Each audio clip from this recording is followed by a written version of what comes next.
School of management Tribhuvan युनिभर्सिटीले post graduate diploma in sustainable business management सञ्चालनमा ल्याउन लागेको यो घडीमा म त्रिभुवन विश्वविद्यालय र सम्बद्ध सरकारवालालाई हार्दिक बधाई पनि दिन चाहन्छु, धन्यवाद पनि दिन चाहन्छु। त्रिभुवन विश्वविद्यालय नेपालकै एक प्रतिष्ठित र सबैभन्दा पुरानो विश्वविद्यालय हो। विश्वविद्यालयहरूले समय सापेक्ष रूपमा कोर्सको डिजाइन र त्यसको इनोभेसन गरिएन भने, त्यो कार्यान्वयनमा गरेर ल्याइएन भने विश्वविद्यालयकै सस्टेनेबिलिटीमा पनि समस्या पर्न सक्छ। त्यो कुरालाई मनन गरेर त्रिभुवन विश्वविद्यालयले अहिले चाहिँ यो खालको course graduate post graduate 1 year course ल्याउन लागेको मैले चाहिँ त्यो फिल गरेको चाहिँ छु। मलाई के लागेको छ भने त्रिभुवन विश्वविद्यालयले यो 1 वर्षीय कोर्सको कार्यक्रम सही समयमा लन्च गरेको चाहिँ छ। विशेष गरेर यो पर्यावरणीय तथा सामाजिक जोखिम व्यवस्थापन, यो environmental and social risk management सम्बन्धी कुराहरू, अनि यो ग्रिनरी डेभलपमेन्ट इकोनोमी हरित अर्थतन्त्रको विकास र त्यसले ल्याउने त्यसलाई चाहिँ गर्नुपर्ने कन्ट्रिब्युसन र दिगो वित्तीय स्थायित्वको लागि सन्दर्भमा यसको विशेष महत्त्व रहने चाहिँ छ। वित्तीय साधन जहिलेसुकै सीमित छ, वित्तीय साधन त्यसको स्रोत सबैका लागि र सधैँका लागि भन्ने जुन एउटा स्लोगान चाहिँ ले अलि प्राथमिकता पाएको चाहिँ छ, त्यसलाई यसले कन्ट्रिब्युट गर्न सक्छ भन्ने मलाई लागेको चाहिँ छ।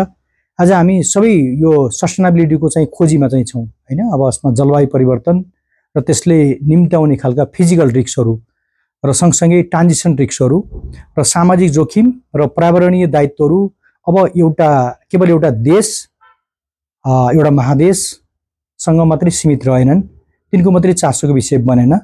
यो समग्र भूगोलको चाहिँ चासो र चिन्ताको विषय बन्यो। त्यसो भएको हुनाले यी वित्तीय स्थायित्व र समग्रमा आर्थिक स्थायित्वको लागि यो आधारभूत विषयहरू बन्दै आएका पनि छन्। यिनै सन्दर्भमा त्रिभुवन विश्वविद्यालयले सुरु गरेको यो कोर्सले एउटा महत्त्वपूर्ण कुशेढुङ्गा साबित गर्ने चाहिँ छ, हुने चाहिँ छ। र सँगसँगै म यसमा के जोड्न चाहन्छु भने नेपाल राष्ट्र ब्याङ्कले जुन environment and social risk management guideline सन् 2018 मा चाहिँ लन्च गर्यो, ल्यायो। त्यसपछि 3-4 वर्षसम्म यो सिस्टममा, फाइनेन्सियल सिस्टममा त्यसलाई इन्टर्नलाइज गर्नको लागि, त्यसलाई अभ्यास गर्नको लागि समय दियो र सन् 2022 मा यसलाई बैंक तथा वित्तीय संस्थाहरूको लागि म्यान्डेटरी रूपमा चाहिँ यसलाई लागू गरियो। अब नेपालका बैंक तथा वित्तीय संस्थाहरूले आफ्नो कर्जा कारोबार गर्दा अथवा कर्जा लगानी गर्दा अथवा आफ्नो वित्तीय स्रोतहरूको चाहिँ परिचालन गर्दाखेरिमा इन्भाइरोमेन्ट र त्यसले पार्ने त्यसका सोसँग एसोसिएटेड रिस्कहरू, सोशल रिस्कहरूलाई र गभर्नेन्सका इस्युहरूलाई समेत त्यसलाई सम्बोधन गर्नुपर्छ भनेर चाहिँ नेपाल राष्ट्र ब्याङ्कले यो ESRM गाइडलाइन ल्याएर बैंक वित्तीय संस्थाहरूको लागि म्यान्डेटरी रूपमा लागू गरेको चाहिँ हो। सँगसँगै म यहाँहरूलाई पनि के जानकारी दिन चाहन्छु भने रिसेन्टली नेपाल राष्ट्र ब्याङ्कले ग्रिन फाइनेन्स ट्याक्सोनोमी पनि लन्च गरेको चाहिँ छ।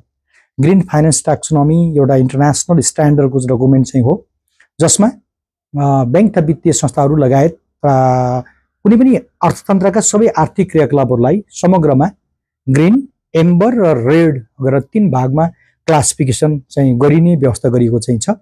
यसले पनि अन्ततोगत्वा ग्रिन इकोनोमी, क्लाइमेट रेजिलियन्स खालको सिस्टम बनाउन चाहिँ सहयोग पुर्याउने चाहिँ छ र अल्टिमेटली यी सबै कुराहरूले सस्टेनेबल फाइनेन्सलाई चाहिँ नि सपोर्ट गर्न सक्छ भन्ने मलाई लाग्छ।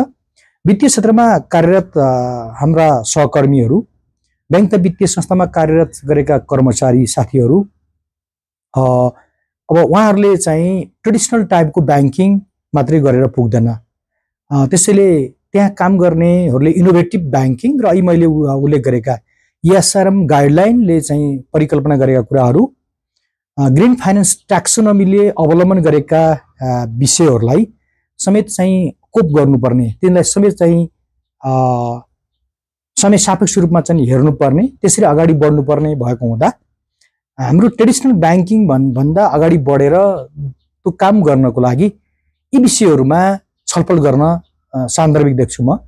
त्यति मात्र होइन, नीति निर्माताहरू, इभन सेन्ट्रल ब्याङ्करहरू पनि, सेन्ट्रल ब्याङ्कमा काम गर्नेहरूको लागि पनि यो कोर्स निकै सहयोगी हुने चाहिँ छ भन्ने मलाई लाग्छ। किनभने यो कोर्सले एउटा भनौँ न एक प्रकारले कोरा सैद्धान्तिक नलेज मात्रै नदिएर एउटा कक्षामा ती विभिन्न सेक्टरका प्रयोगमा रहेका अथवा त्यो काममा लागेका सिद्धहस्त व्यक्तिहरू अथवा त्यसका एक्सपर्टहरूलाई बोलाएर छलफल गर्ने अभ्यासले गर्दाखेरिमा उहाँले जुन खालको प्लान गर्नुभएको चाहिँ छ त्यसले नीति निर्माता र प्र्याक्टिकल सेक्टरमा लाग्नेहरूलाई पनि यसले एउटा गहिरो चाहिँ नि नलेज चाहिँ सेयर गर्न सक्छ भन्ने लाग्छ मलाई।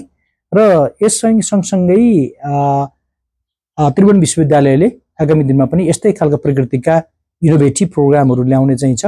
अहिले मैले चाहिँ यो प्रोग्रामको सफलताको पनि कामना गर्न चाहन्छु र सँगसँगै म नेपालका सबै ब्याङ्क तथा वित्तीय संस्थाहरू इभन म आफ्नै कार्यरत चाहिँ राष्ट्र ब्याङ्कलाई समेत पनि यो कोर्सको एकपटक चाहिँ अध्ययन गरेर यो कोर्समा कुन प्रकारले सहभागी हुन सकिन्छ त्यसै सहभागी भइदिएर दिगो विकास र ग्रिनरी यो चाहिँ जुन खालको परिकल्पना चाहिँ छ जुन आजको आवश्यकता पनि हो त्यसमा सबैले हातेमालो गरेर चाहिँ अध्ययन अनुसन्धान गर्न र त्यो अनुसारले लाग्नको लागि सबैलाई म अध्ययन गर्न चाहन्छु र म स्कुल अफ म्यानेजमेन्ट त्रिभुवन विश्वविद्यालयलाई बधाई र धन्यवाद पनि दिन चाहन्छु। धन्यवाद।